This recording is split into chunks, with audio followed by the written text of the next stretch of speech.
Bonjour à tous, aujourd'hui nous allons voir comment exploiter une vidéo sous Lattice Pro.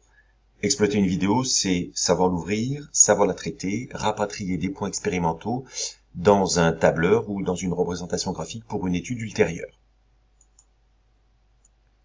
Cette capsule vidéo vient en complément de l'onglet F qui est disponible dans la fiche méthode Lattice Pro laissée dans toutes les classes. L'exploitation de la vidéo se fera en 6 étapes. Première étape, le chargement de la vidéo.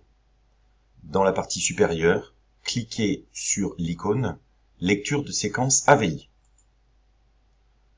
Apparaît alors à l'écran une fenêtre où vous pouvez, grâce à l'onglet « Fichier » ici présent, sélectionner la vidéo souhaitée. Vous pouvez regarder dans les différents dossiers présents sur le disque dur de votre PC ou sur une branche du réseau. Ici, nous allons choisir un fichier présent directement dans Vidéo, TP1S, chute verticale. Ouvrir. Deuxième étape, nous allons choisir la sélection de l'origine. Après avoir rembobiné le film au départ, grâce à cette touche, nous sélectionnons l'origine. En cliquant sur l'onglet Sélection de l'origine, apparaît alors un repère avec dans la partie inférieure une loupe. Vous pouvez sélectionner soit, comme ici, un point sur la première image, soit un point sur la dernière image en faisant défiler le film. La sélection de l'origine se fait par un clic sur la souris. Apparaît alors en rouge un repère. Troisième étape, la sélection de l'étalon. Il faut calibrer la vidéo et indiquer la longueur réelle d'un objet présent sur la vidéo. La sélection de l'étalon se fait de la façon suivante.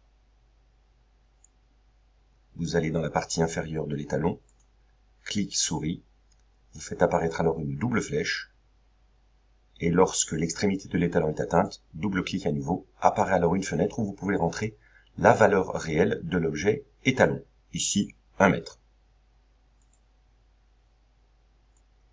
Quatrième étape, le choix du sens des axes. Vous avez 4 possibilités pour choisir un repère orthonormé, soit verticalement vers le haut, soit verticalement vers le bas, gauche-droite, droite-gauche. Ici, nous choisirons verticalement vers le haut. Cinquième étape, la saisie des points. Après avoir rembobiné le film sur la première image, cliquez sur Sélection manuelle des points. Vous allez ensuite cliquer sur le centre de l'objet d'étude en cédant du zoom à droite. Clic gauche et la séquence vidéo avance automatiquement d'une image, les points étant saisis. Lorsque tous les points ont été correctement saisis, le pointage terminé, vous allez donc terminer la sélection manuelle en cliquant sur l'onglet « Terminer la sélection manuelle ». Vous allez ensuite fermer la fenêtre « Séquence vidéo ». Le pointage est terminé. Pour retrouver les valeurs du pointage, vous allez dans l'onglet « Paramètres », faire apparaître ici la liste des courbes. Mouvement X, mouvement Y apparaît dans cet onglet.